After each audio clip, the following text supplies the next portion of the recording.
Now, you probably noticed I don't feel about that war the way we were told we were supposed to feel about that war, the way we were ordered and instructed by the United States government to feel about that war. You see, I tell you, my mind doesn't work that way. I got this real moron thing I do. It's called thinking. And I'm not a very good American because I like to form my own opinions. I don't just roll over when I'm told to. Sad to say, most Americans just roll over on command. Not me. I have certain rules I live by. My first rule, I don't believe anything the government tells me. Nothing.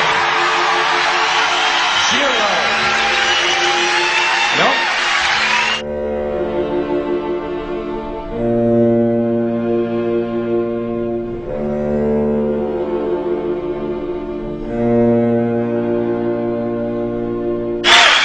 And I don't take very seriously the media or the press in this country, who in the case of the Persian Gulf War were nothing more than unpaid employees of the Department of Defense, and who most of the time function as kind of an unofficial public relations agency for the United States government. So I don't listen to them. I don't really believe in my country. And I gotta tell you folks, I don't get all choked up about yellow ribbons and American flags.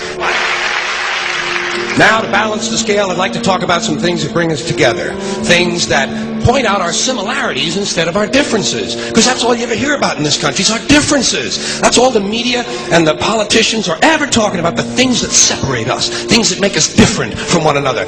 That's the way the ruling class operates in any society. They try to divide the rest of the people. They keep the lower and the middle classes fighting with each other so that they, the rich, can run off with all the fucking money. Fairly simple thing, happens to work. You know, anything different, that's what they're going to talk about. Race, religion, ethnic and national background, jobs, income, education, social status, sexuality, anything you can do, keep us fighting with each other so that they can keep going to the bank. You know how I describe the economic and social classes in this country? The upper class keeps all of the money, pays none of the taxes. The middle class pays all of the taxes, does all of the work. The poor are there just to scare the shit out of the middle class. Keep them showing up at those jobs. Politicians know that word. They use it on you. Politicians have traditionally hidden behind three things: the flag, the Bible, and children. No child left behind. No child left behind. Oh, really? Well, it wasn't long ago you were talking about giving kids a head start. Head start, left behind? Someone's losing fucking ground here. But there's a reason. There's a reason. There's a reason for this. There's a reason education sucks, and it's the same reason that it will never, ever, ever be fixed. It's never going to get any better. Don't look for it. Be happy with what you got. Because the owners of this country don't want that. I'm talking about the real owners now. The big, the wealthy, the real owners, the big wealthy business interests that control things and make all the important decisions. Forget the politicians. They're irrelevant. The politicians are put there to give you the idea that you have freedom of choice. You don't. You have no choice. You have owners. They own you. They own everything. They own all the important land. They own and control the corporations. They've long since bought and paid for the Senate, the Congress, the state houses, the city halls. They got the judges in their back pockets, and they own all the big all the big media companies. So they control just about all of the news and information you get to hear. They got you by the balls.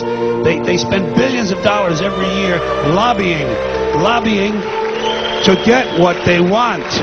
Well, we know what they want. They want more for themselves and less for everybody else. But I'll tell you what they don't want.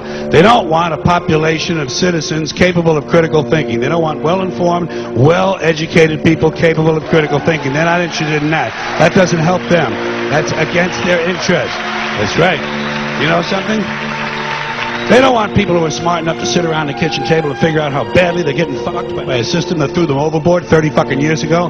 They don't want that. You know what they want? They want obedient workers. Obedient workers, people who are just smart enough to run the machines and do the paperwork, and just dumb enough to passively accept all these increasingly shittier jobs with the lower pay, the longer hours, the reduced benefits, the end of overtime, and the vanishing pension that disappears the minute you go to collect it. And now they're coming for your Social Security money. They want your fucking retirement money. They want it back so they can give it to their criminal friends on Wall Street. And you know something? They'll get it. They'll get it all from you sooner or later, because they own this fucking place. It's a big club, and you ain't in it. You and I are not in the big club.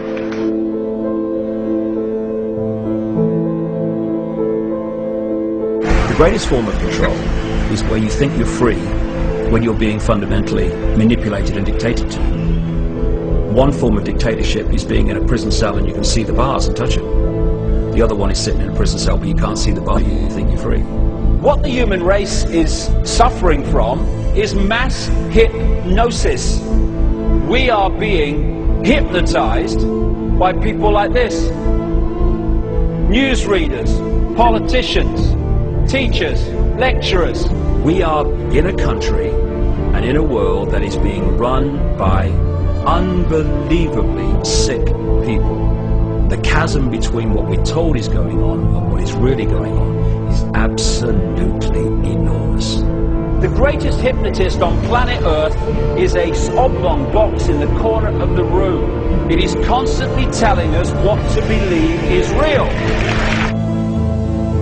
Historically, the control and manipulation of political opinion has been the Freemasons' main weapon in gaining control of countries and states. Once in control of the rulers and politicians of a country, laws and political structures could be changed in accordance with their agenda. However, since restricting the body does not necessarily mean restricting the mind, the Freemason recognizes that their plan for a global government hinges completely on subduing the masses to their agenda, and thus eliminating opposition to their cause. And the greatest threat to their plan, posing more danger than any army or law, is the threat of a free-thinking mind. In order to eliminate this threat and to achieve their objective, the Masons have set about the boldest plan ever devised: the complete control of every aspect of human life, your life. And the weapons they are using against you are in your very homes, entertaining you and your children, and gradually indoctrinating you without you even realizing.